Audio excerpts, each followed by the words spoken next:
right, we'll call the meeting to order at 7 o'clock. We will rise for the pledge. Pledge allegiance to the flag of the United States of America and to the republic for which it stands, one nation, under God, indivisible, with liberty and justice for all. Okay, I'd like to inform all board member attendees that this meeting is being live streamed and archived for access at any time by our community members on the internet within 24 to 48 hours of the meeting's conclusion. And roll call. Mrs. Barber. Here. Mrs. Junk. Here. Mr. Carey. Here. Mr. Lawler. Here. Mrs. Pavlak. Here. Mr. Rivas. Here. Mrs. Witt. Here. Right, there's a quorum with 7 members present, and we will next go to consideration of moving consent agenda items to new business. I-9. So I-9 will be moved to J3. Are there any others? Nope. Seeing none, we will move on to the approval of the agenda as amended. Is there a motion to approve the agenda as amended? So moved. In a second? Second. And a roll call. Mrs. Junk. Mr. Carey. Aye. Mr. Lawler. Aye. Mrs. Pavlak. Aye. Mr. Rivas. Aye. Mrs. Barber. Aye. Mrs. Witt. Aye. Motion carries 7-0. We'll move on to superintendent salutes. Yes, I'd like to introduce, where's Mr. Faulkner? Mr. Faulkner, he's heading up to the microphone. Mr. Faulkner has some students that he wants to recognize. It's a little bit overdue, been some complicating schedules, and trying to get everybody together on the same night. So with no further ado, Mr. Faulkner, please share. Well, thanks. And as I always say, this is one of the highlights of my job, is to be able to celebrate our amazing students. And so tonight we talked, Mrs. Ray emailed me way back in the fall. And yes, we've had some scheduling conflicts because everyone's so busy, but I'm glad we're able to make this happen here tonight, because Mrs. Ray emailed me back in the fall and told me that 2 of our students, Linda and Caitlin, were the WRO National Robotic Champions. So I was thrilled because I couldn't believe that we have 2 students in Kaneland. I get to stand in front of you guys all the time and talk about our awesome kids. And here's another example. So why don't the 3 of you come up, because I haven't said Sean's name yet, but it will come into play here in a second. But come on up, let's embarrass you a little bit and let's have a little bit of fun. So Linda, Caitlin, and Sean. Linda and Caitlin not only won the state national robotic robotic competition, they also won then the national robotic competition, which qualified them for a worldwide competition that they participated in. Before I go any further, I believe Linda would like to just talk about what their project actually was. Okay, well, over the course of 9 long months, we created, built, and designed our robot. So our robot goes out into city rivers and lakes and collects up litter in like a basket, and it's autonomous, so it works completely on its own. And it takes that litter back to a collection basket so a city worker or volunteer can come and pick it up. Our original idea originated from my passion project, which was in 7th grade from the Satterfield science class. And it was about helping endangered animals in the oceans. And one way around us how to help in our area was cleaning up litter in our rivers. So to me, this is like what a true learning community does and how it comes together, because it started in 7th grade through a project their teachers gave them. But then you have parents who've taken that next step and actually have helped their children become the national champions with robotics. And it's just a true testament of what Kaneland is and how we are truly one big family. And so what happened here is Linda could not travel to Europe. And so Sean, Caitlin's brother, who I can't believe he's already a sophomore. It feels like yesterday he was walking the halls here. But Sean actually traveled to Europe and helped the team out. And they were FaceTiming with Linda at, 2 a.m. in the morning? Yeah. At 2 in the morning, she had to wake up, and they were FaceTiming with her for that competition, which I thought was really cool. And just how we utilize technology and how we can all work together. So thank you, Sean, for helping out and with your sister. And then obviously with Linda, I think it's really cool that I can stand here and present to you the National Robotic Champions.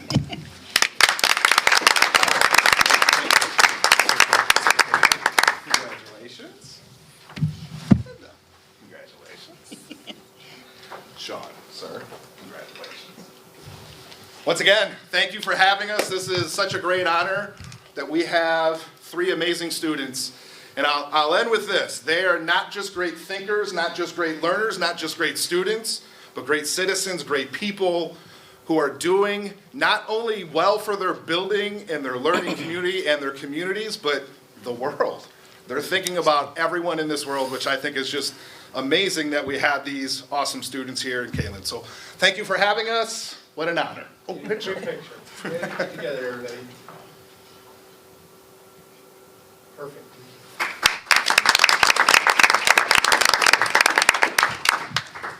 Thank you, Mr. Faulkner. Any other salutes? No, that's all we have. Nope. Thank you. So you guys are more than welcome to stay, or you're more than welcome to leave. Now is kind of the time. If you want to sneak out, you're more than welcome, or you can hang out.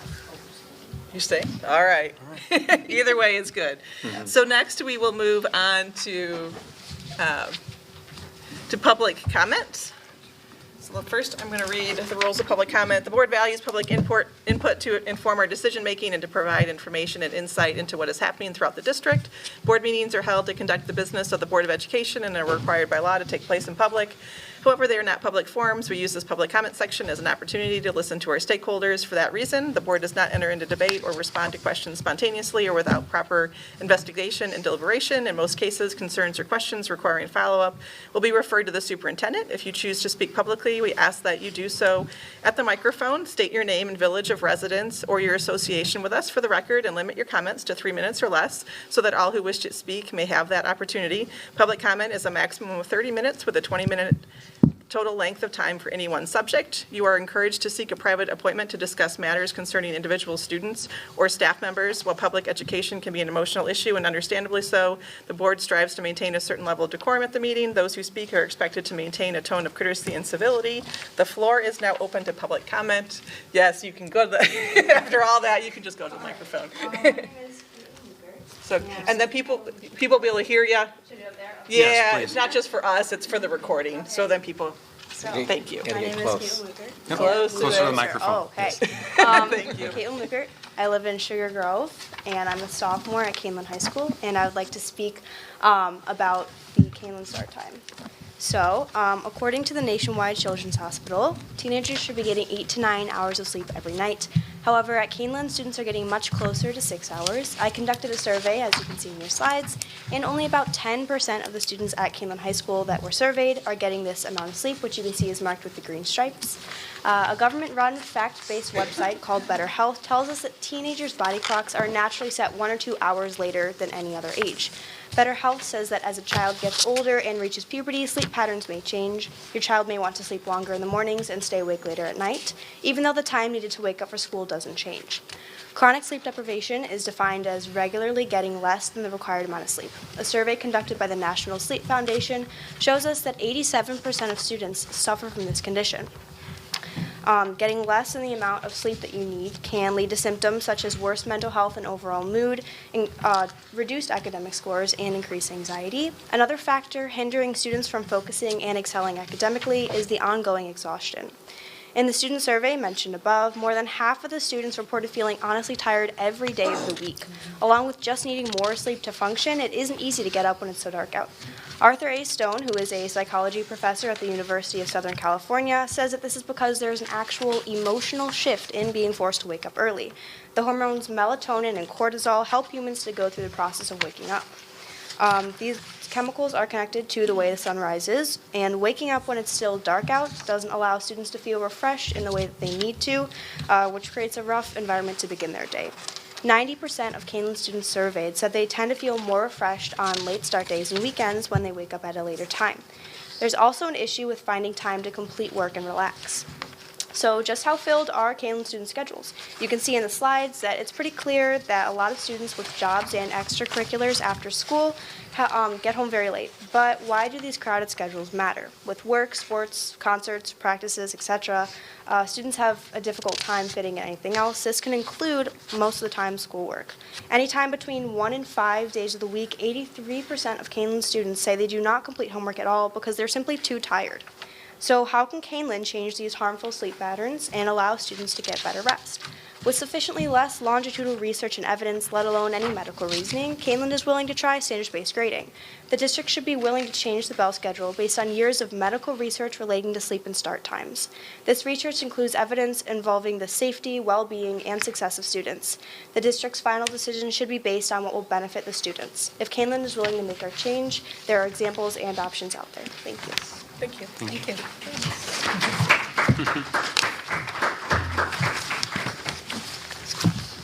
Are there any other public comments?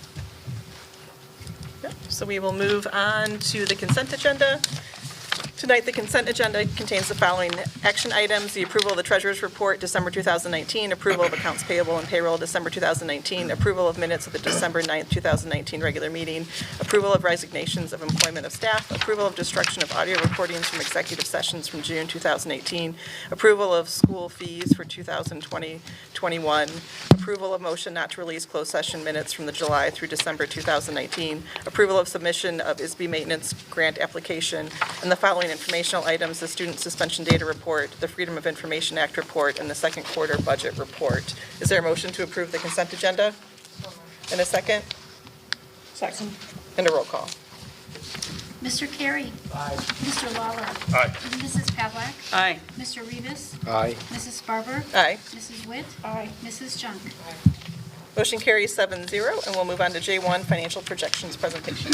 Yep, if you, I know Dr. Fuchs will take a minute to go over and get in the presentation position, but if you recall, back to December, this topic was tabled as the board was looking for additional information, more information, and survey board members to try to get some additional feedback to make sure that as we move forward with projections, timelines, and information, that it is it's in a manner that would help our board and be successful in making some decision-making and also help administration plan accordingly. So as Dr. Fuchs presents in a second, you'll see hopefully the combination of some of the board feedback and how it's organized, and also some of the recommendations from administration too.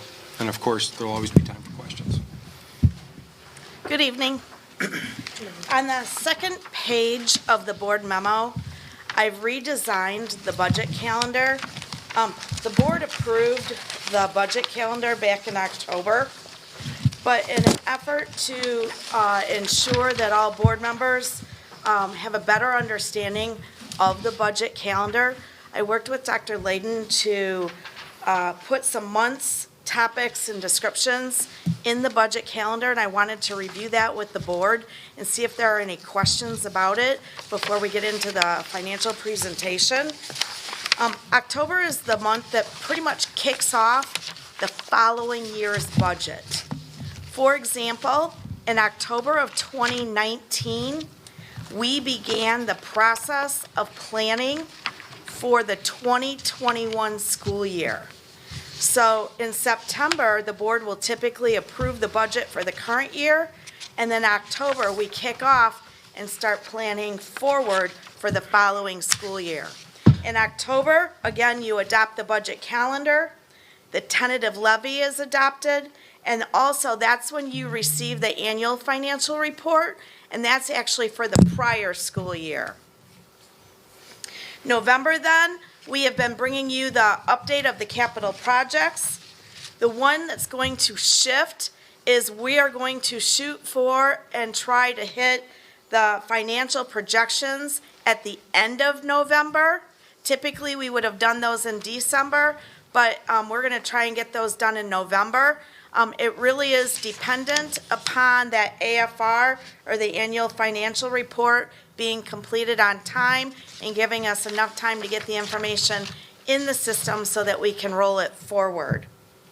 Then in December, we'll ask the board to approve the final levy.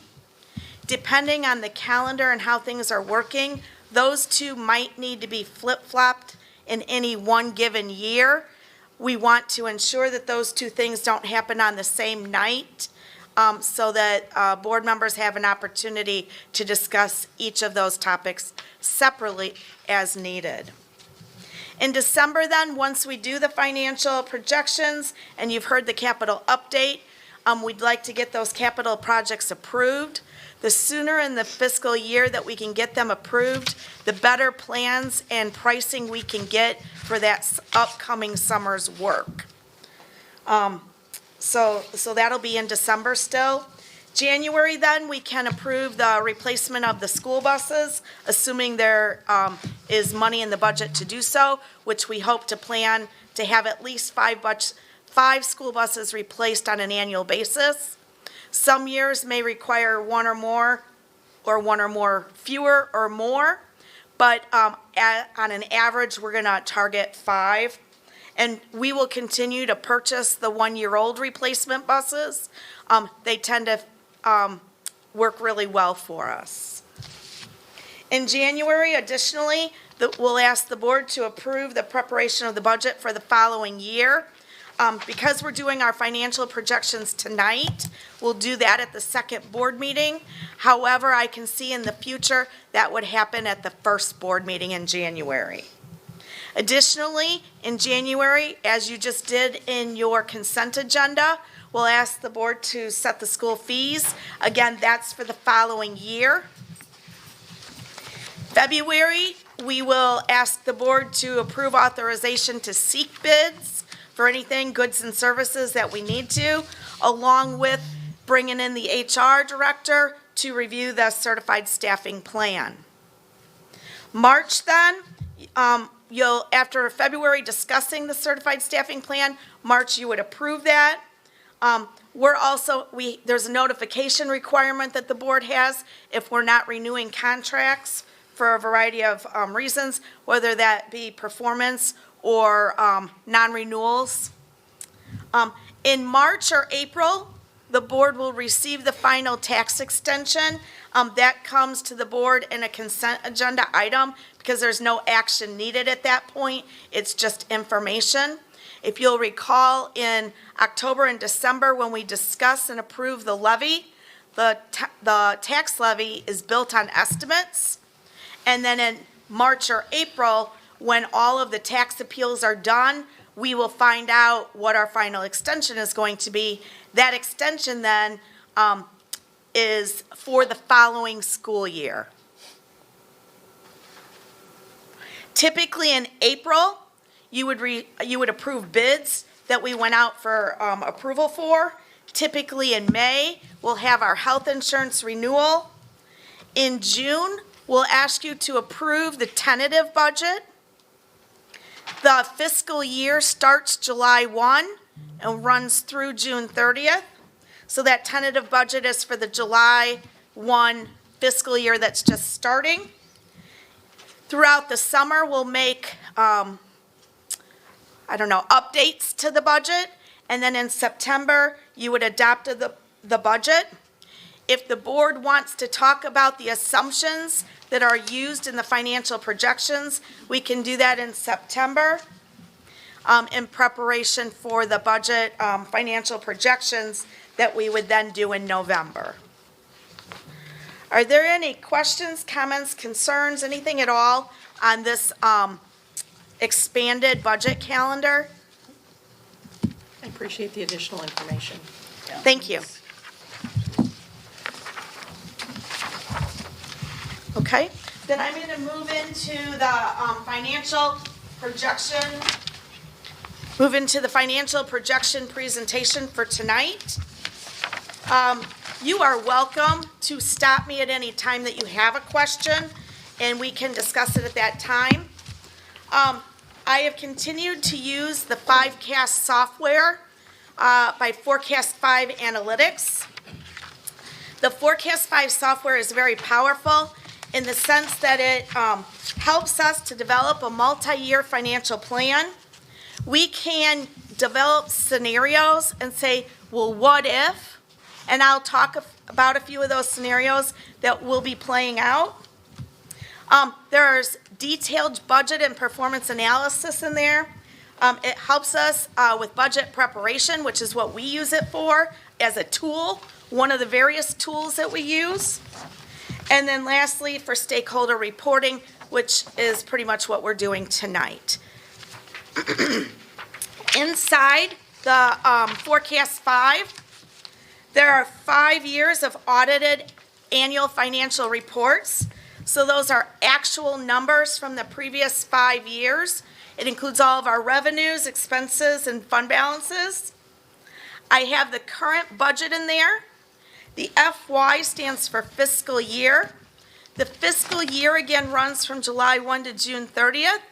We are currently in fiscal year 20.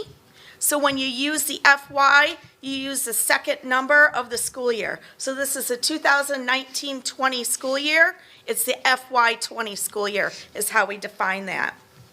Additionally, I have our general ledger in there. That's from our accounting software so that we know where money is being collected and spent. I have all the tax levy information in there, all the EAVs, all of our enrollment, and then lastly, all of our district assumptions that we've talked about, not at great length, but at some length. There are 2 parts. We're going to start with the revenue. If you'll take a peek at the revenue pie chart, you can see that the majority of the district's budget comes from the local property taxes. We talk about that a couple times a year. We talk about it tonight, we talk about it at the tentative budget, and we talk about it when we do the tax levy.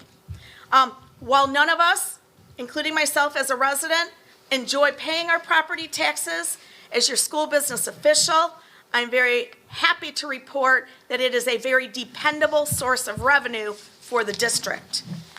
We know that it will come in June and September. We know that it will be on time, and we know how much we're going to get. Our other sources of revenue include state revenue and federal revenue. There are 2 types of state revenue. We have the evidence-based funding revenue. That funding also comes on time and is consistent. However, we won't know how much we're getting for that revenue until this summer. So right now, in here, I have an assumption. Our assumption is we're going to get at least the same amount next year that we got this year.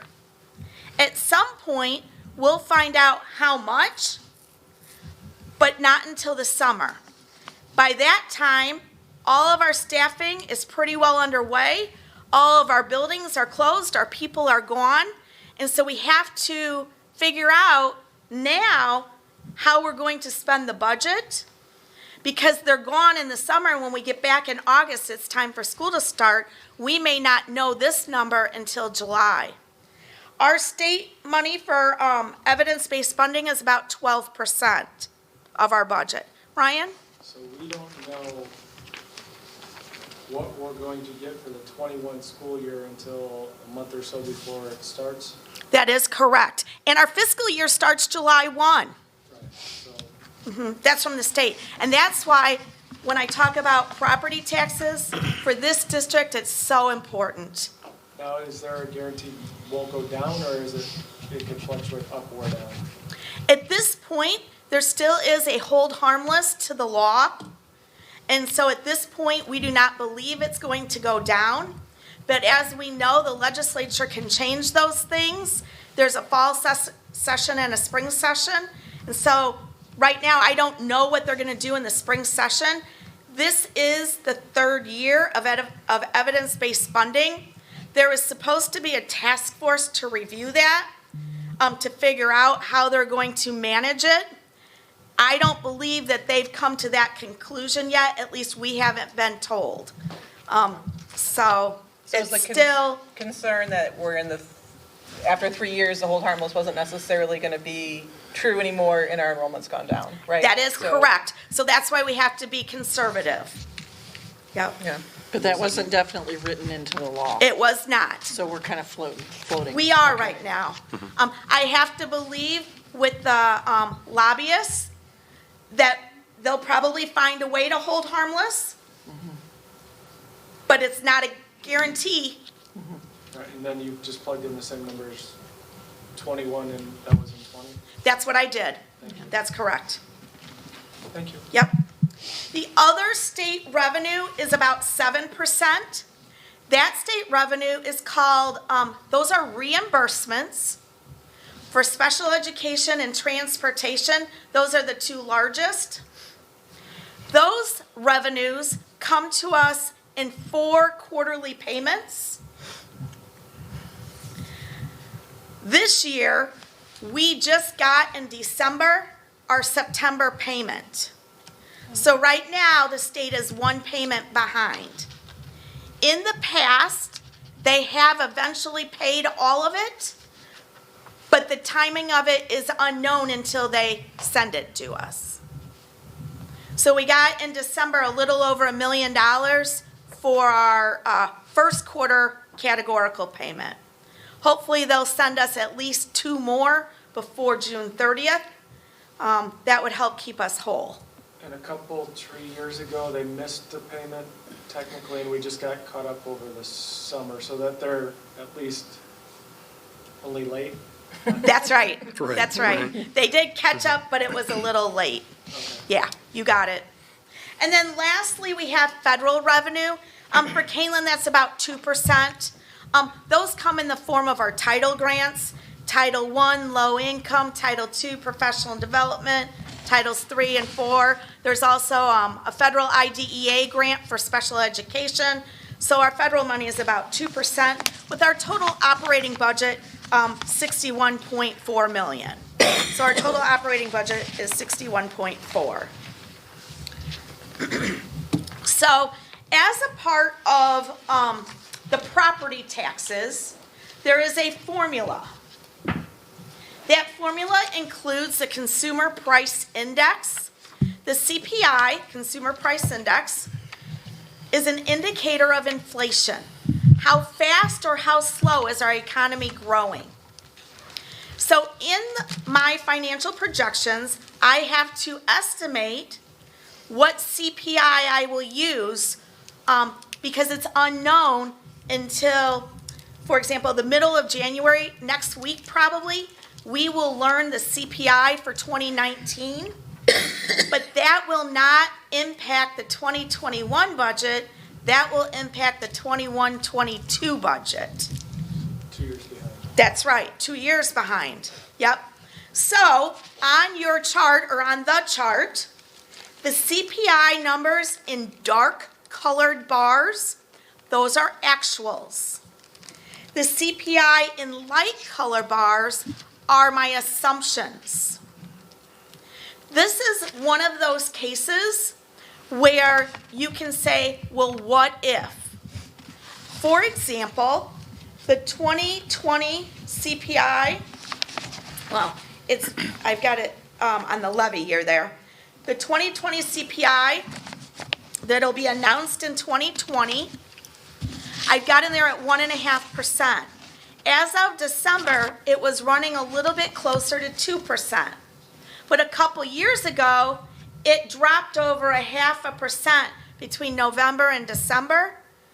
So I'm, again, cautious in our projections not to be too aggressive on the revenue side, because it's a whole lot easier to add than it is to find reductions at this point in the process.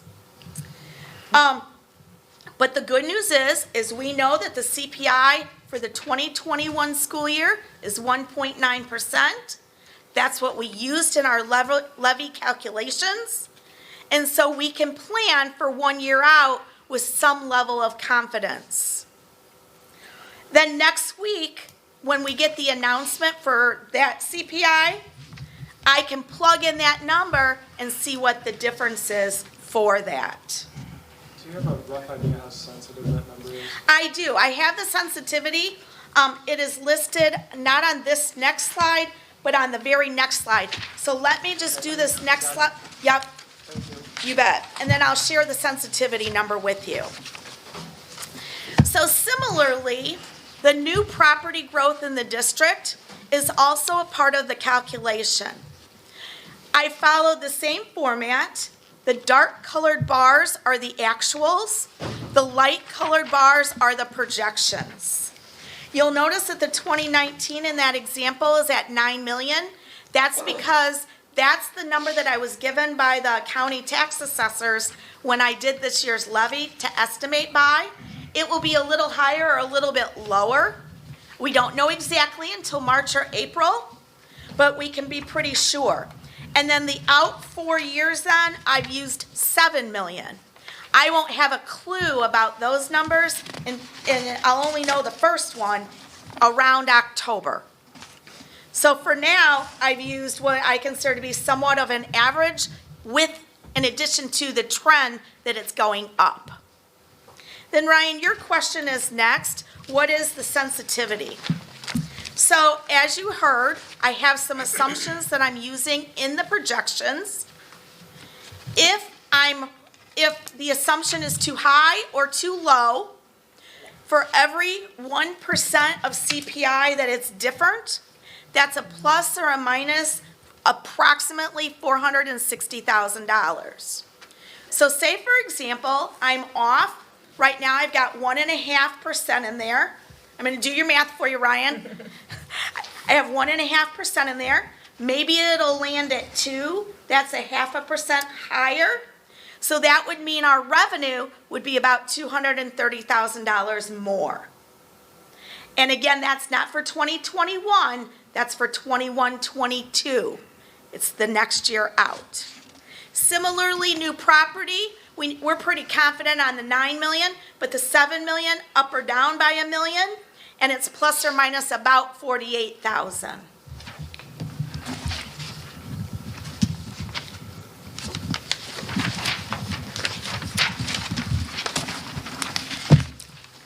We get some other local revenue, such as corporate personal property replacement taxes. That's about $335,000 a year. That one goes up or down slightly, but I won't know the actual number until July. That one also comes out in July. So until July, when I know that number, I use the same number as this year. And it's been pretty steady. It goes up and down, maybe 30 or 40,000 each year. But it's safe to use the same number until we know. All other local numbers then, I projected at FY20 budget amounts. And where we're not raising fees this year, I feel like those amounts should be about the same. The challenge there would be if you had a significant enrollment increase or decrease. That could change some of those local numbers, but please remember, the majority of your revenue comes from property taxes. This is a minority of the revenue. Once again then, for state and federal revenues, I've left them about the same because they don't change very much from year to year. Not enough to make a difference at this point in the process. Once I get the actual numbers, those are plugged in. Typically, those are plugged into the budget by the time I get them. At this time, that finishes the revenue portion. Are there any questions about revenue?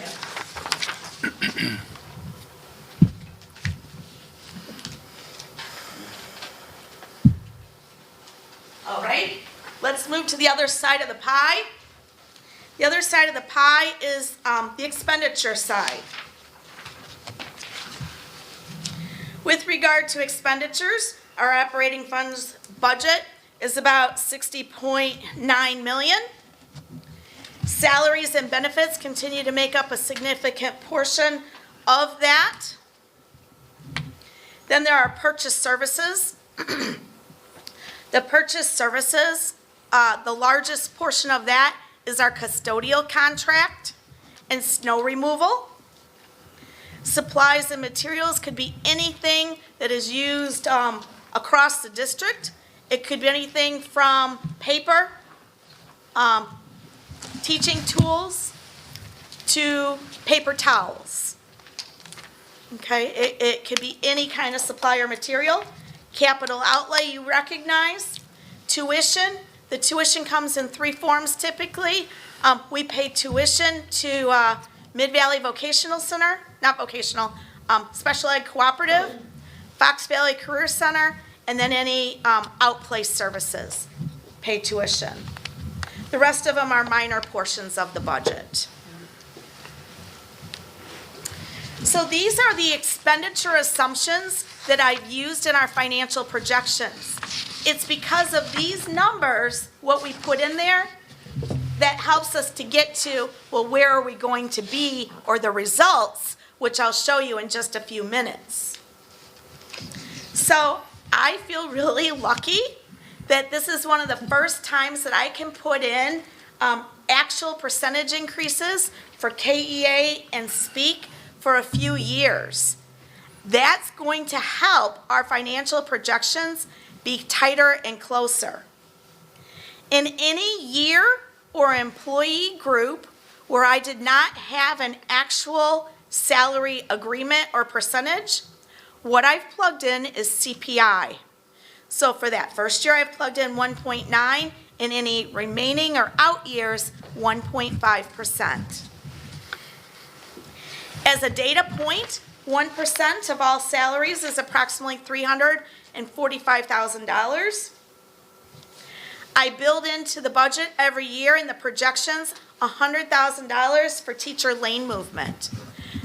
Teacher lane movement is where a teacher, if you look at the contract, if they take graduate level classes and they do a certain number of hours, for every 9 hours in the bachelor's and I think 12 in the master's, they move. Well, when they move, they get an increase in salary, and so we have to plan for that.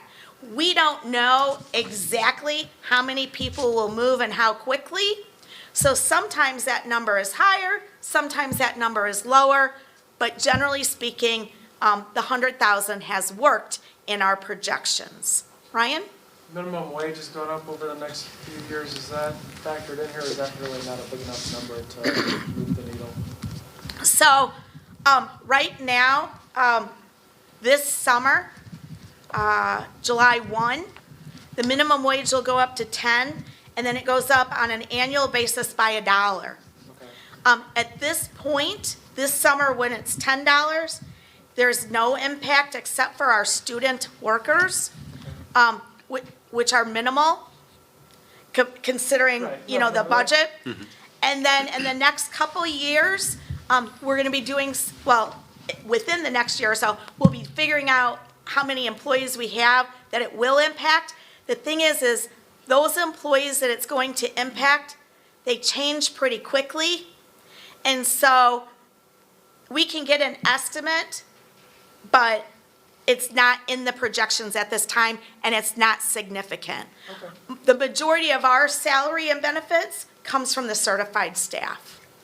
Thank you. When you say student workers, are you talking about summer Kaneland workers or others? Yes. Yes. Are they part of the, I don't even know, I can't remember, part of the $10, or do you have to be 18? You have to be 18. So they may or may not. Most of them do because they're could. graduates. Okay. Because we want them to be 18 to work maintenance. Okay. So But on the other impact hand, there are some others that aren't Aren't- 18. okay. So, but it's just a handful. gonna be- Yeah. okay. So, Julia, would our philosophy, based on, so when the lower people go up by $1 every year, they're going to be catching up to people up here who we may have required more qualifications and things for those people. Would we wait until negotiations to settle any of those discrepancies? I believe that that's what we've discussed. Okay. Yep. So the financial projections at this point in time, and I emphasize that because we can update, change, and modify at any point. Currently, there are no changes to the staffing levels, but that's so that we can see what the impact is clearly if we do it. So right now, no changes. But we know, based on a lot of administrative conversation, that we have a whole prioritized list of needs. And Dr. Atkins will review that next month with the board. But for now, there's nothing in there. But it doesn't mean we can't put something in there. Our health benefits, we always build in 5%. The average over the last few years has been 4.1%. But the year that I brought it down to 4, it went up to 5, and that wasn't good. So I'm leaving it at 5, and we'll be able to adjust our spending once we know what the actual number is. I'm sorry. You said no change in staffing levels, but going back to the revenue side, did we keep the student numbers the same too? The student numbers are the enrollment. Correct. We use what's called the cohort survival method. So we graduate the class at grade 12, and we move everybody down, and then we bring in the kindergarten class at the kindergarten level that is the current year. So that way we can see where we're at. Our kindergarten numbers have fluctuated. They dropped quite a bit for a little while. This past 2 years, they've been a little bit more stable. Let me try again on the question, because I didn't. All right, so the number of kids in the district determines some of our revenue from the state. So you're holding the number of teachers constant. Are you holding the number of students, which would relate to revenue constant to those? Are those two pieces? Yes. Okay. And the evidence-based funding model no longer uses average daily attendance as a component to calculating our state revenue. It's completely built on the 27 elements of the model. So the enrollment has less impact, which is why we're curious what they're going to do with it when it comes time to holding harmless. I can't remember this because it doesn't apply to us, but if your enrollment went up 1,000 kids next year, the formula does take into account some of that, doesn't it, or no? I don't believe so. I thought there was some, like, I'm thinking more of some of the elements are more like your percent of special need, and some of those, I don't even know, maybe second language English learners, and that if that population doubled, somehow that formula might double, but it might depend on the pockets then, that those numbers. Yeah. I would have to relook at it because you're right, it doesn't really- apply. It doesn't apply. So, But yeah, but it's not explicit. exactly like it used to be. I mean, the average daily attendance was huge in the prior formula. Yeah. Significant, so.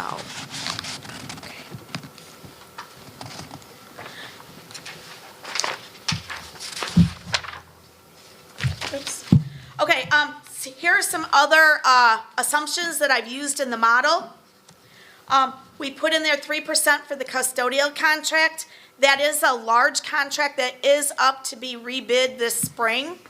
So once we get those numbers, we can put those in the model. I built in 2% annually for special education tuition. That continues to fluctuate depending on how many kids we're sending and where. It is very difficult to predict because you could have a new student move in with a lot of special needs, or you could have 2 kids move out. Again, those fluctuate, so we build some numbers in and then see how it lands, basically. With regard to supplies, capital outlay, I've got the 5 school buses in there at about 400. Capital, I did increase based on the board's recommendation, so I've got that in there at $1 million. Curriculum, I've got in there at 400. We do know, based on the presentation, that they need about 600 to 650 this upcoming year. So that's one of the places where if we have extra dollars that we would consider allocating them. Technology's in there at about 600,000. Again, he could use more if we have it. And then I've got those teacher laptop replacements in there. If you'll recall, the board directed me to put them in there over 2 years rather than spending it all in one. So I've projected that in, or included that in the financial projections. We have a list of who is retiring and when, what their salaries are, and what the potential savings could be. So we've got 24 retirements over the next 4 years. We assume that teachers will be brought in around bachelor's lane A, step 5. And so I've got the actual net costs or savings built into the projection. The model has a nice way of putting that in there, and so it's in there. Some of those new teachers will be brought in at step 1, some will be brought in at step 10 or a master's degree. So that kind of just gives us a placeholder for where they're brought in. At this time, we do not know any retirements yet for 2025. That's the 5th year of the projection. So when you see the results of the 5th year, it's going to look like a larger deficit, but we know at the end of this year that we're going to be able to know how many retirements are and what the savings will be. It assumes that FY20 is an accurate base. We're watching that very carefully this year through the new quarterly budget reports that was in your consent agenda tonight, as well as watching it every month. On top of the treasurer's report, you're getting the operating reports for where we're at compared to where we should be. So everybody has their eye on that, including myself, trying to make sure that our budget is accurate as it can be with a $61 million budget. It also assumes there's no change to the tax cap law, or that there's a tax cap freeze, or that the TRS pension obligation isn't shifted onto the district. None of those are in here. We've never put them in the financial projections, but we always talk about it because you never know when those things will happen in a legislative session. And I don't want you to be caught off guard if I come back and say, hey, the state just decided, and so therefore. So I apologize for the small numbers on the screen, but you do have a copy of this in your packet there. The first column is this year's budget. You are looking at the pretty much center where it says surplus/deficit. Ryan? Can I make a purely aesthetic suggestion? Sure. Can you add the percentage to the surplus deficit line? Because we're talking about 0.7%, 0.6%, just. So let me make sure I'm understanding what you're asking for. Yes. So right below the surplus/deficit, you would want a percent of the expenditures? Percentage of revenue. Oh, you want it of the revenue?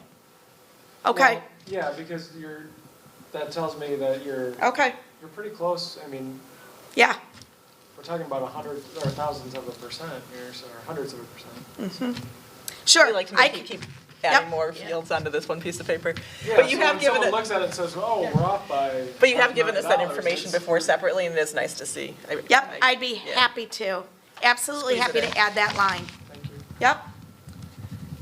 So for FY21, we are looking at this point in time at a small surplus. And then in 22 through 25, you can see there are small deficits. They do grow a little bit. The one in 25, as I mentioned before, doesn't have the retirements in there. Additionally, the further out you go, the less reliable projections are.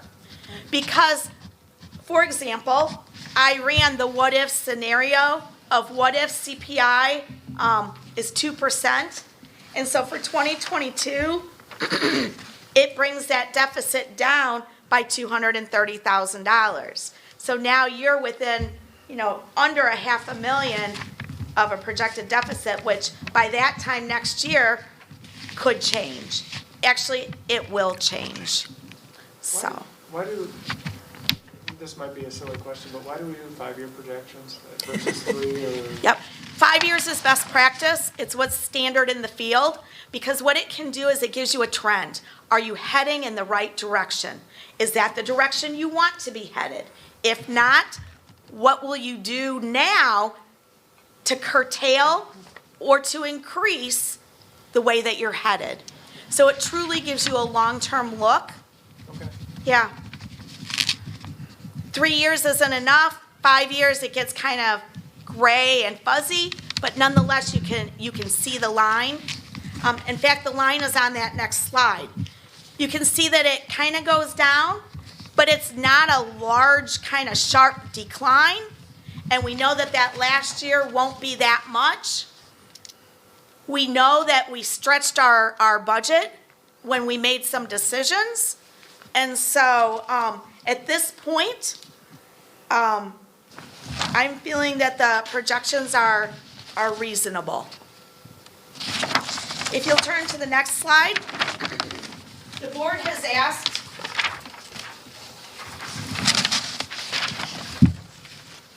for the administrative spending priorities. So this is what we have for now. As money or fund balance becomes available to use, we want to get that high school track replaced. That's why we're doing the high school master facility plan. As soon as we know what that is, we want to make sure that we move in that direction. It's overdue. We know that we want to add staffing. We have some large goals that we want to accomplish. We need some extra people to do that with. Again, I'm going to save the show for that for February for Dr. Atkins, but I want to give you a heads up. We're thinking about it. In some cases, it might mean we need to readjust or realign existing positions. For example, if we lose more enrollments, perhaps we can shift some and then get us a FTE out of that. I'm not suggesting that all of these positions would ever add completely to your expenditures, but right now, we know that there are some needs. New curriculum, always. We are always in the curriculum review cycle for one subject or another. We know next year Sarah and Patrick have indicated a need for about 200 to 250,000 more than what they have. We know this spring, starting this month, we're going to be working on our new Kaneland Connect strategic plan. Once that plan is solid and we know which way we're headed, there may be some needs that we need to address through that plan. And lastly, capital projects. We know that we have a lot of capital projects, primarily at the high school, but now we've got all of the health, life, safety things that are required to do. So that's why that's also on the list, because we have to keep working toward that. So those are our top spending priorities. With that being said, we also have recommendations. At this time, number one, of course, is to complete the summer 2020 capital projects in the facility plan. The board has approved those projects and we're moving forward. Once that facility plan is complete, make a decision regarding the track and get that done in summer of 2021. One decision to kind of think about when we do that track, will we want to accomplish other capital projects that same summer, which would cause probably deficit spending, or do we just want to bite off the track and push off some of those others? So we can discuss that as it gets closer, but certainly something for the board to ponder between now and the time we get to that decision.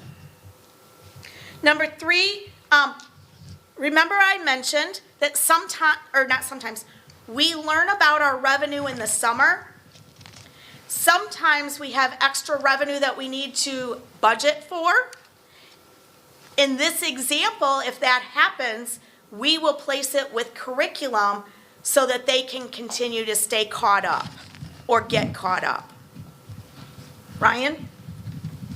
When you say get caught up, I thought we had a long discussion that the 400,000 was the magic number that they needed. Now, why are you saying get caught up?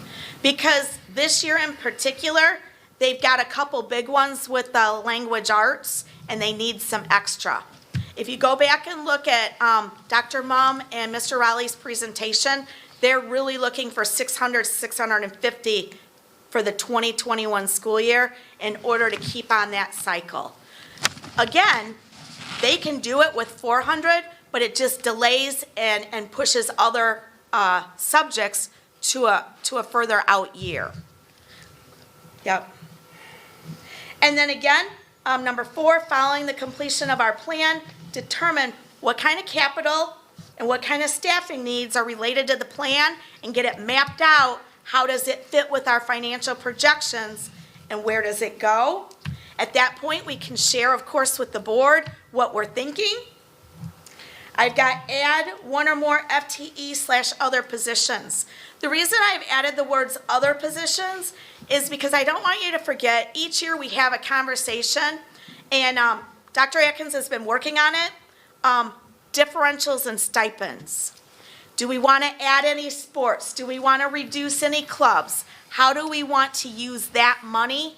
So that's why I've left that flexible in there in case if there's some needs that we need to address. I did put the note in here, continually evaluating the current staffing plan, because whenever we can offset the costs related to new positions, we will do that. And lastly, continue to support the capital plan, including the health, life, safety items at approximately $1 million. So basically, the board can know that the projections are done. We're in a stable place. We can talk about any questions you might have related to the projections. Otherwise, on consent at the next meeting, I am going to ask the board to allow us to start budgeting, because we have to get started with the buildings. Their budgets are typically due by spring break. The grants, everything starts to really roll here, so I want to make sure that that authorization is given. Any questions? So when you look to increase, when you have a recommendation to increase curriculum and things like that, what is the hierarchy of places you will take the money from? Is there a working plan for that? I know when we're cutting budgets, we usually, we always try to stay away from things that touch students, or that affect students the most. So, because it's hard for me to look at this and say, okay, we need to approve the school buses now. But we're looking out at those, some deficits and some increases that you're asking, that you're recommending in curriculum and in capital projects and possibly in technology. So I guess I'm wondering, at what point would you say, in order to do that this year, we think we should only buy 3 buses? Mm-hmm. Or if it's not buses, where, and I understand there are some estimates, on revenue. Yep. And that, Yep. if we end up with that, a half a point in CPI or whatever, we end up with, enough to Yep. buy 2 or 3 buses or whatever. And I guess I'm just wondering how. Sure. How you do So that. here's how that works. First of all, that CPI example is for the 21-22 school year, so we don't really have to worry about that. What we're talking about is any money that might come from the evidence-based funding model could potentially be used toward curriculum. At this point, you've got the minimum in here, the minimum buses, the minimum curriculum, and the minimum technology. Curriculum is the first place that if we get any additional revenue that we would allocate that for. So say, for example, in July, we learn that. We put that in the budget. We tell them they have the whole year in which to spend it. So that works really well. We've done that before.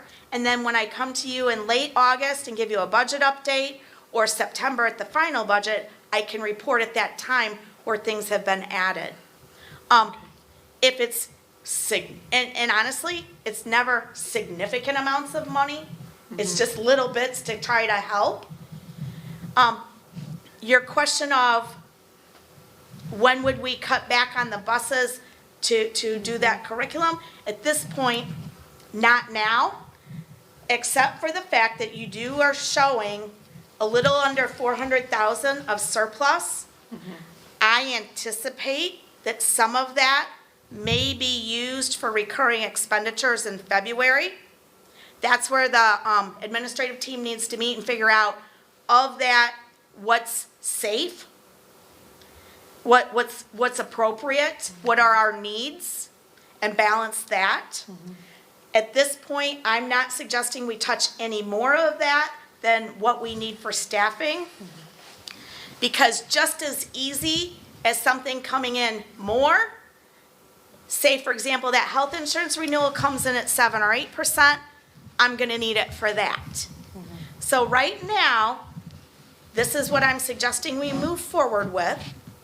In the summer, May will know health insurance, July will know CPPRT, and August will know evidence-based funding. So these things happen pretty quickly during the summer, right before we finalize the budget. The tentative budget will look a lot like this, but the final budget is where we get more data and we can make decisions. Otherwise, your property taxes in March and April, I'll know that final number, so we can plug that in, see if I was high or low. But if there's no additional revenue, then there's no additional expenditure on curriculum. That is correct, unless if at that point you want to use some of this surplus, because the curriculum would be considered one time. And so you could use some of that 400 toward it, and it wouldn't impact the out years like staffing will. I guess I just, and I understand for projection purposes, we use 5 buses as a minimum. I guess, when we looked at the buses and we looked at the maintenance number hasn't gone down with new buses. It hasn't really, other than saying we have a newer fleet, it hasn't really had the impact that we thought that it would. And so it just seems like if we need money for curriculum, perhaps we back off on buses. And I guess that's a. Is there a place, and I don't know, I think we've talked about this before, so there's probably not a good place, but where we look for metrics on that besides just our experience? Because I do think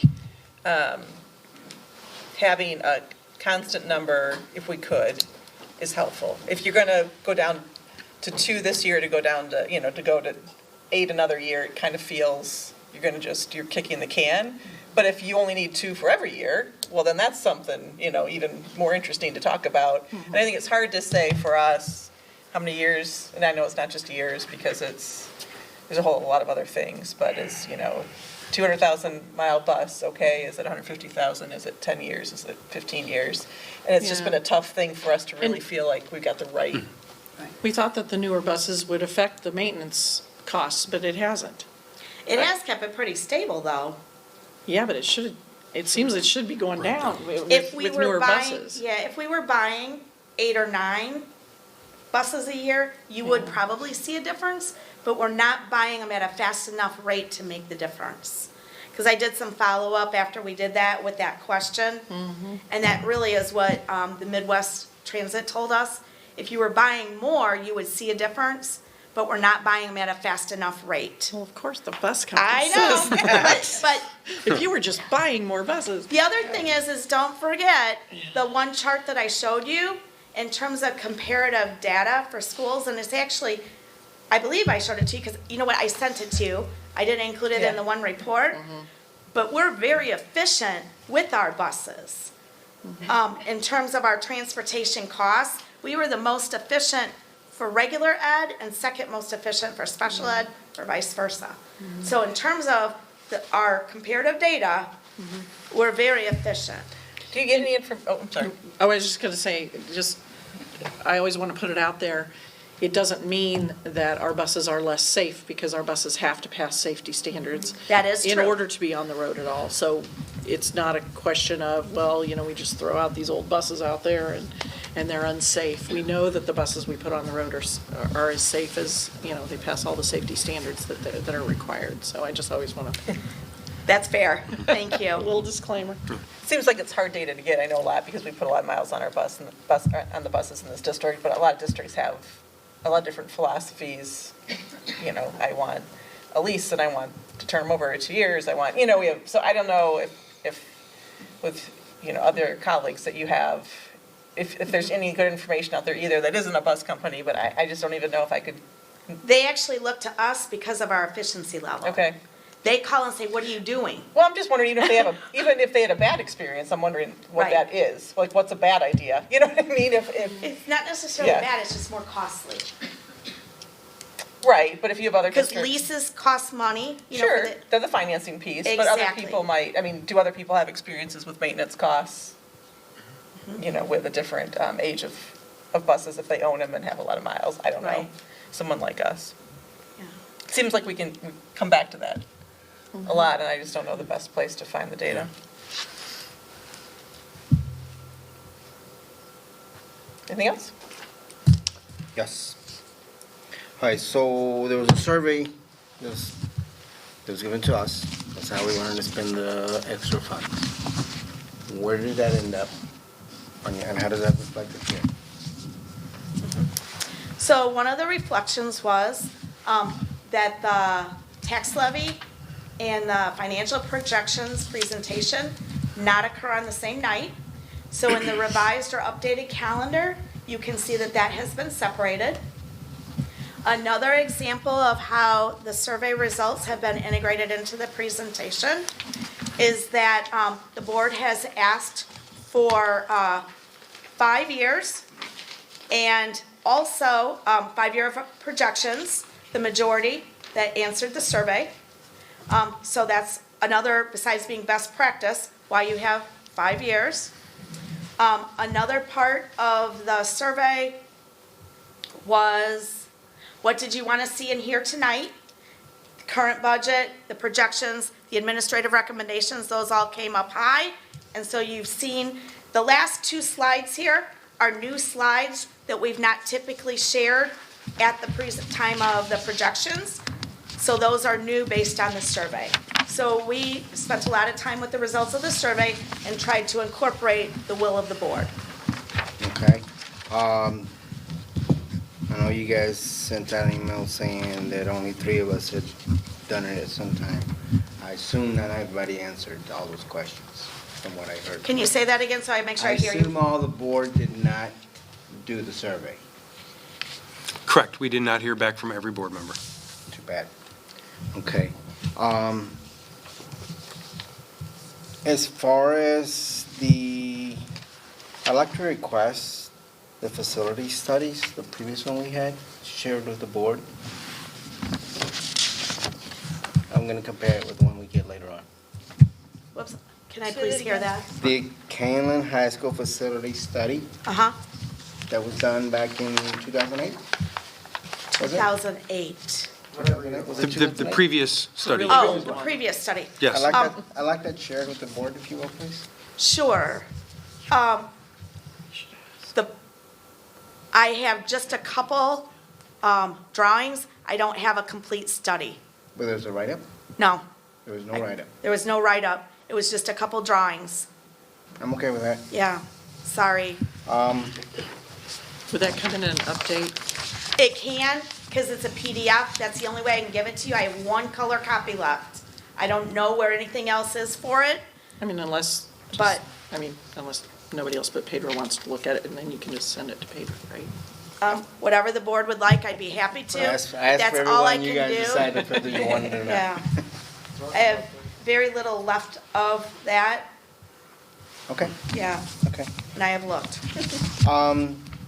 Now, so the extra that we had, though, I don't even recall the number anymore. So that blended into 5 years, did I hear that? Yeah, if you look, Just a Yep. yes or no question, yes or no? yes, It did, okay. So then after the capital plan that we have to do over the summer, then act number 2 on page 17, then, number 2 on page 17? yes, ma'am. Right. As far as, and uniquely it mentions the track there. Uh-huh. So then, since we just, I know that there was, the numbers varied, at least the estimates that we provided to us, depending on what we did with that. So so this is if we get extra monies now, since we distributed them over 5 years, that we think about potentially doing that? Is that No. what I'm hearing? No. Could you explain it to me, please? Sure. The track is our #1 priority right now. I see it. And so you have money in your fund balance. When we get the study done, we'll figure out which That's the part I was- option we want to pick. We'll pick an option, and at that time, we'll figure out, do we have enough in operating monies, or do we have to take from fund balance? So I'm confused. I thought we blended in for 5 years, including that fund balance across the board. Yes, no? I'm not understanding. I'm not understanding either, So we I'm had the sorry. balance, I'm gonna throw a number, 4 million. Okay, that's, And correct me, sorry. there was 5 years, we were blending that 4 million in the 5 years, yes, no? Yes, and if you look Okay. at the bottom, you can see, let me explain the bottom of the chart. Take a look at this screen here, or this slide. Looks like that one. When everybody gets there, I'll explain the bottom. I probably didn't do that part justice, so let's go ahead and spend some time on that.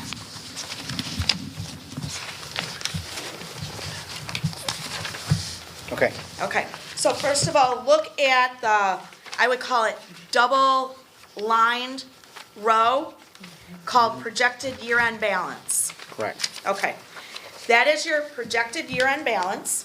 You can see currently in FY '20, when we ended on June 30th, we had 11.8 million. We're expecting that to go up slightly because we have a projected surplus of about $500,000. And then in FY '21, you've got another 400,000 right now that's a surplus. That money gets added, so at the end of FY '21, your projected year-end balance is 12.2 million. With me so far there? Yes, ma'am. Okay, so now let's go below that line. Follow down let's do 20 this year, okay? So at the end of this year on June 30th, we expect that you will have approximately, I'd call that 70 days of fund balance or cash on hand. Your current policy is 45 days. So that means that you have about 4.2 million more than 45 days.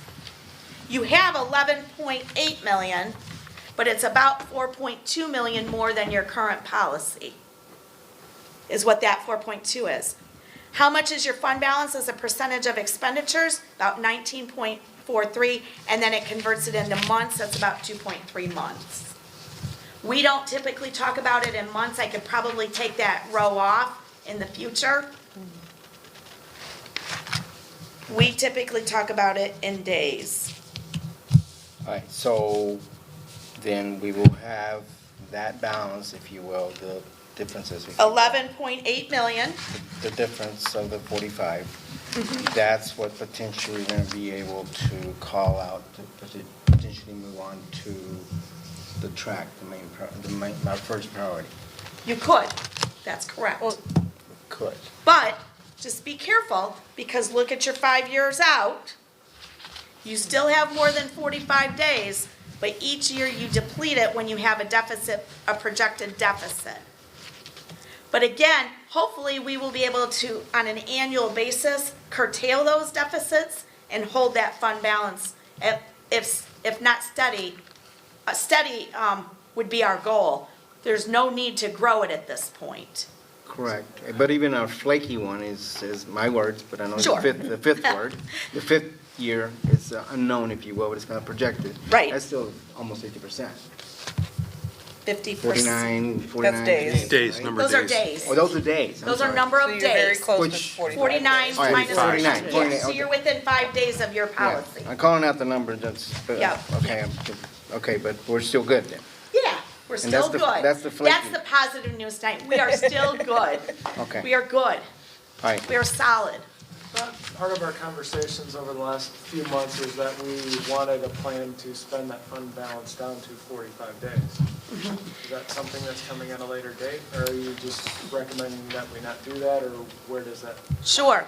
So, according to those that completed the survey, the majority of those said between 3 and 5 years. When you look at this plan, it gets pretty close at the end of 5. So, there's no need to be super aggressive. However, we have identified our spending priorities on slide 16. We know that we need to do the track. We know that we want to add some staffing. We know we need some new curriculum. So, and then you say, well, how fast, how much? Then you turn to page 17 and you can see where we're at in terms of that order. So I believe that slides 16 and 17 address the question. It's not specific because there are still questions out there. Some of those questions, what are you going to do to the track? We don't know because we're waiting for the study. What does the new strategic plan look like? We don't know because it won't be done for a couple months. What positions do you want to add and how does that fit in with what you've got? Dr. Atkins will talk about that in February. So we have a plan. Some are more clear than others. We know that we've got approved projects for this summer. We know that we have lots of projects lined up for the future. There are some that are a little bit more gray that we're waiting for more information. And as those things come in, we can make decisions, update the plan, it says that in here, update the financial projections and spending priorities. So what this does, it sets direction, but it also allows for flexibility for when those unknowns become known. Well, I think the flexibility built in there too, especially with the strategic plan and the facility study. So I think it allows us stability moving forward until we know some of those things. And then with the projections, again, or the assumptions on page 12, the projections are what they are on that page based on the decisions on page 12. So what happens is, as we finish the strategic plan and we have the facility study done, some of these could change in which to meet those needs. So I think that goes back to a little bit of Teresa's question of the buses and or some of these other items. That's kind of, these are the assumptions. The unknown is waiting for the facility study and the strategic plan. Then as we learn that, then we can make those changes accordingly for subsequent years. And the one thing I might mention, Teresa, is the buses are not exactly like capital, but a little bit similar in the sense that if you don't get your order in and we want 1-year-olds, they may not have them if we don't tell them. So that's why the need to do it earlier than you may be comfortable with.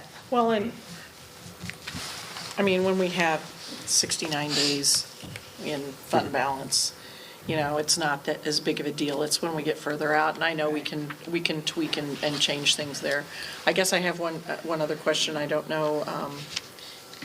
I think the question is we don't know, but has the legislature talked about how much warning of a property tax freeze we would have? Because that's the other reason not to spend down all of our surplus, because if that happens, you know, we don't want to have to make cuts to, you know, significant programs and services to students.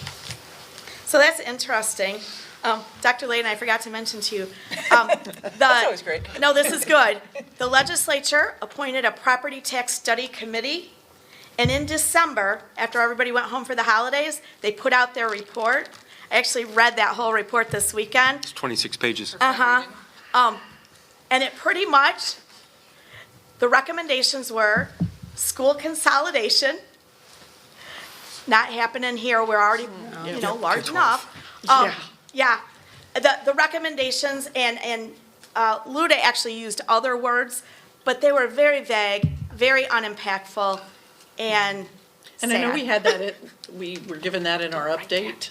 Yeah. You know, I think you shared that in the update, that they just, it was kind of some political back and forth, which, but I guess I didn't know if, if the plans that have been presented for the property tax freeze say, we do it. Most of the plans that keep coming out that resurface annually have said a 2-year freeze to the CPI. That's significant for us, so we don't want that. Right.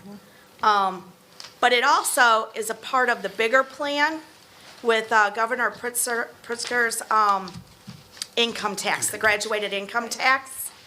And so I feel like we've dodged the bullet for quite a few years because they've talked about it. The bills come out every year, then they get pushed aside. I'm not sure at what point all of that will change.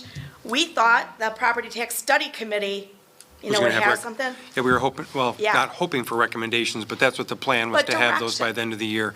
And there weren't any, and even within the conversations that they've had, Teresa, there's not any graduated rollout, there's not percents, they've not put any numbers to anything yet.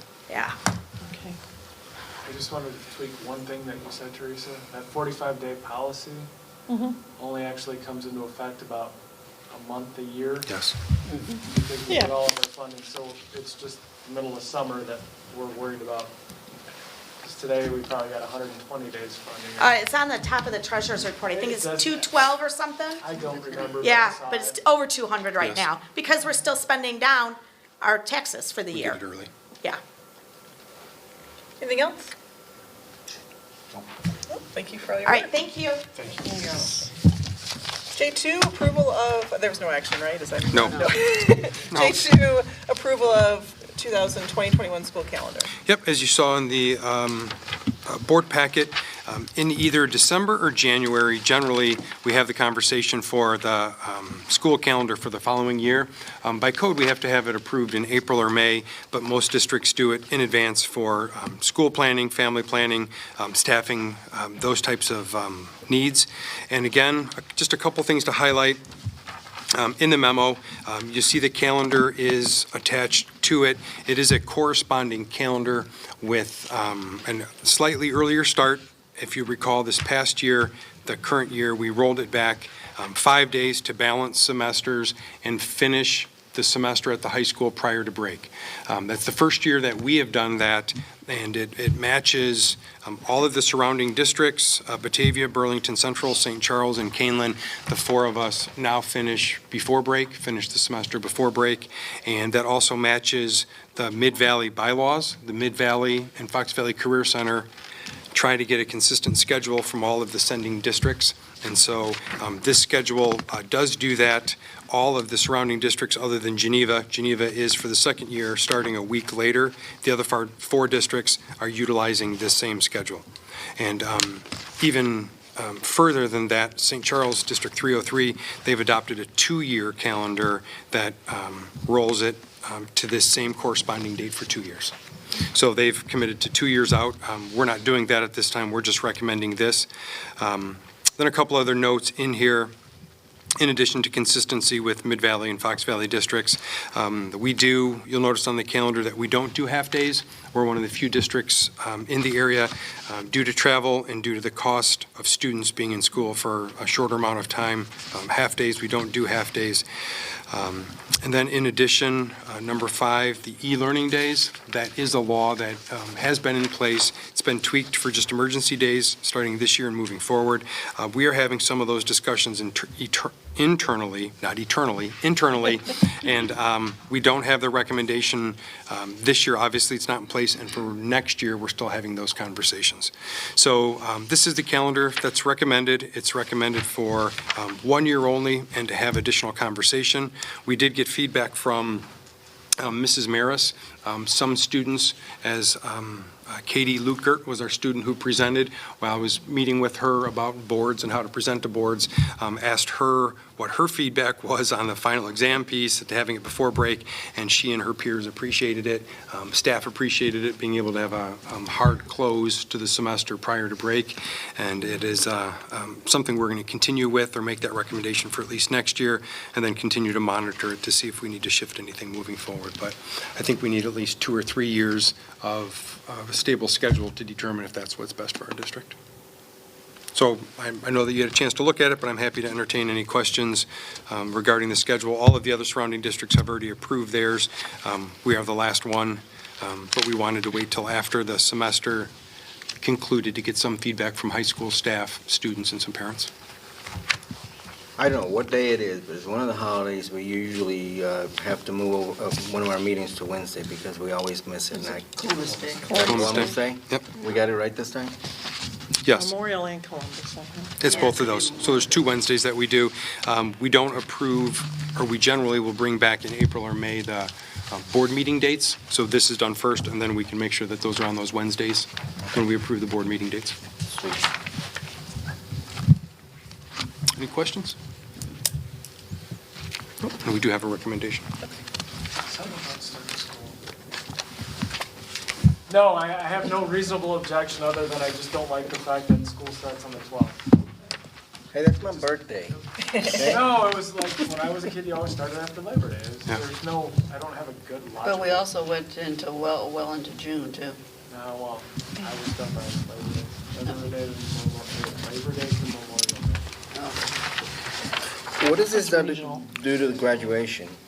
Usually, everybody's still going and graduation Seniors have to go happens longer. before. Yeah. Yeah. Now, is it lining up now or what? It does. It does make it a little, seniors used to have a benefit, depending on if you want to look at it, benefit to them, not a benefit for us because we'd like to educate them longer, but they do have their benefit of getting out earlier has been minimized because of when graduation is. So they are in school closer to graduation than they used to be.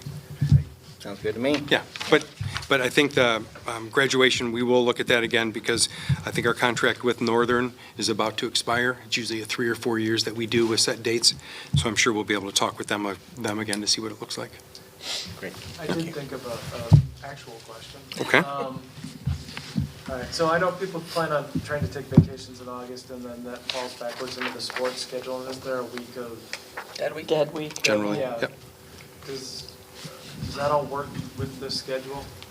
This incorporates that, yeah. It makes it more challenging for families to take vacation in August because if we started the 19th, then there'd be a couple weeks they would be able to do that.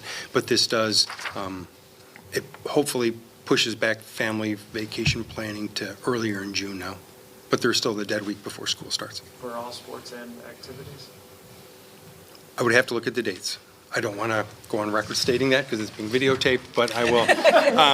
We can look at. Specifically about activities. Yes, okay. I can get back to activity start dates, and those vary. Activities have more flexibility, whereas the state has hard set dates for I when think you some can start activities I practices. can hear from my Yes. house that are going on during that week, I think.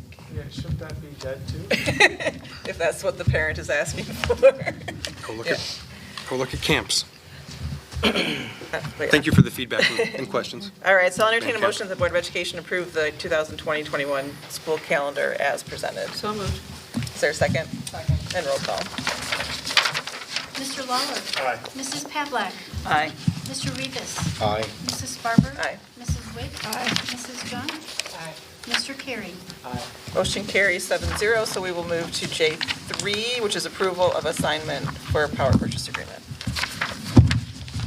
I asked that they pulled. I'm concerned that we don't have the high school in here. That's the only Sorry, I one. didn't hear you. I'm concerned that we don't have the high school included in here. To be honest with you, that's why, the only reason I voted yes for it. So it reduces the money potentially that we would be saving. And just to be blunt, that's the only reason I pulled it, because I don't agree to it. So, okay. If there's only me. No, So you just wanted to talk It's gonna about be a it, vote, and therefore, Talk about tonight. it's only me. So the power purchase agreement for the for the other 3 schools is already signed. It's a Yep. done deal. Right. The high school, we're waiting for the wetland study, as was mentioned in the Friday updates. We hope to have that study back very soon. Additionally, once we get that study back, we'll be able to know what we can and can't do at the high school. But the plan is to still move forward with some level of solar panels at the high school. We just don't know how much at this time. So I understand that you're disappointed that it wasn't included prior to December 31st, but we did run into a challenge And we did let the board know that we did run into that challenge. Yep. But to hold up the other 3 and potentially lose out on those savings didn't make any sense Yeah, but when you're losing $1.5 million of savings. of savings. Of savings. Potential savings if Yep. the high school plan doesn't come through at an alternate plan. Right. Yeah, it's also just a potential loss at this point. Like, Right. it's not a done deal that we're gonna lose it. That's Well, right. do And as the, soon as I get an update, I will certainly share that with the board. But our cutoff was the end of the year to include it to get the maximum savings, correct? Maximum savings, yes. Yes. But we believe that there are still some tax credits out there. But it depends on how big and how much, and there are a lot of variables. So I'm waiting to learn what that is once the wetland study is completed. And we don't have any idea when that's gonna be done yet. We're hopeful any day. I have a meeting set up for Wednesday. He thought he'd have it. I haven't heard if he has it or not. As of last week, he didn't, but he was hoping to have it by Wednesday. So I'm hopeful to have it very soon. Anything else? No? Okay, we'll move on to the. Whoops. We need to, Yeah. we need action to Yeah, no, I approve. was gonna say, I was. Oh, geez, you gotta check by Move everybody. on Sorry to, about yeah, that. I was gonna read the motion, but that's good, everyone stop me, because we do need to do that. That the Board of Education, so I'll entertain a motion that the Board of Education acknowledge the administration approve that the assignment and assumption agreement with Train on December 20th, 2019, for the purpose of Train assigning the power purchase agreement to Blue Path Solar Development LLC. So moved. And a second? And a roll call. Mrs. Pavlik. Aye. Mr. Rivas. No. Mrs. Sparber. Aye. Mrs. Witt. Aye. Mrs. Junk. Aye. Mr. Carey. Aye. Mr. Lawler. Aye. Motion carries 6-1. All right, we will move on to Superintendent Board Report. Yep, a couple updates.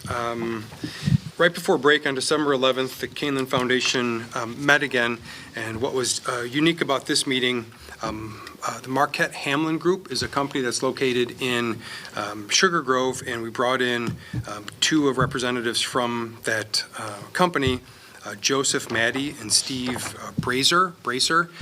They came in and did a presentation of, they're a fundraising consulting firm, they're an action plan consulting firm, to share with us what a recommendation could look like if we went with them to help the foundation try to expand and grow. As we've talked about over about the last year now, the foundation does a good job with our golf outing, and we try a couple occasional fundraisers, and there's some bylaws and some structural components of the foundation that we're looking to try to shift and change. So we got some feedback from this company, got some recommendations from this company, and so when the foundation meets again in February, we'll have more conversation about potential next steps. So there's not a formal recommendation in place, or there's not a formal plan or changes in place. So still conversation, dialogue with the foundation that's going on. The next thing, and again, we'll give updates as we learn more, the spelling bee, the annual spelling bee, the follow-up from the December building competitions. That follow-up is this Thursday night at 6 o'clock in the auditorium. So if you're available and would like to come and see some of our awesome district spellers, you're welcome, as always.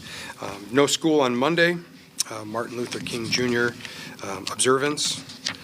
Then Thursday, the 23rd, we have our third CAC meeting of the year. A couple notes that we're going to, or a couple topics we're going to discuss. Capital outlay, summer projects, and a safety update. As the safety task force continues to meet, we provide updates to the board. Also wanted to give updates to our parents for CAC. And also, we're going to utilize the CAC this year. Annually, we need a special education student committee to meet to talk about what we're doing and how we're updating our handbook, and we need to get parent feedback, so we'll use CAC for that. And then also, this is kind of dovetail to the next topic. As you know, our strategic plan committee, the first meeting is on January 29th. So as we get the survey information back, we may use CAC on the 23rd for any conversation, any feedback as an additional sounding board. And again, they're not going to make decisions on that night. They just might give us some additional feedback as one additional source prior to when our committee meets on the 29th. Next, as you saw right before break, we recognize our Educator of the Year nominees, and press release did go out, but I didn't want to publicly share those names. And we do have Kendall Lawson as our classroom middle school educator here, and so we went and recognized those. Staff members, Brooke Heinzen, classroom high school educator, Gabrielle Haugen, early career educator, Carolyn Comel at the high school, early service personnel, Kelly Gavin here at Harder for the educational service personnel, and then Jill Maris for school administrator from the high school. So those are the nominees for the year. And again, May 1st, so it's kind of a long process. We take time to recognize them in December. Then May 1st is when the celebration takes place at the Q Center. More information will follow. If you're available and would like to attend, that information will follow, and the board would take care of, or the district would take care of your ticket to come and attend. It is a dinner. They formally recognize all of these staff members, and then there is a final nominee that is recognized for each group. And so, again, we provide those updates when that happens in May also. Those are my updates. Great. Todd, is the health insurance meeting still next Wednesday?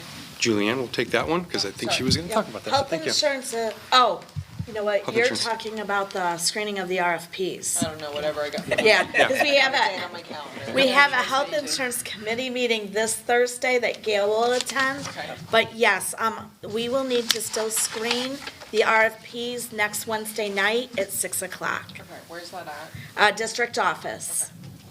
More information will follow, too. And We'll send a reminder it's invite. Gail, Meg, and then Shauna is the alternate. That's on what Wednesday. It's you then, because I'm like, I don't remember. Wednesday, the 22nd. Wednesday, the Contact 22nd. Ryan if you. Yeah, what time? 6. 6. Okay, all right. Remind me. Anything Thanks else? for asking. Yes, I wanted to let you know that the FAC met last Thursday night. They did discuss the school fee recommendation that I put in the consent agenda, and we're in agreement that because of the $20 increase last year to technology, not to raise the fees, so I appreciate the approval of that. Additionally, I wanted to let you know that I did receive a signed petition from high school students. I can pass it down. They did want us to lower the parking lot fees of $180.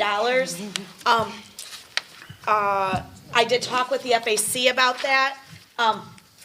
The expenditure still outpaced the revenues for the parking lot. And additionally, St. Charles is 200, ours is 180, and Batavia's is 176. Some others are lower, but at least we've got a couple similar comps. And so again, the parking did stay the same on the approval that you did tonight. But I wanted to make sure that you knew about the petition. So. Anything else? So we'll move on to topics for future agendas.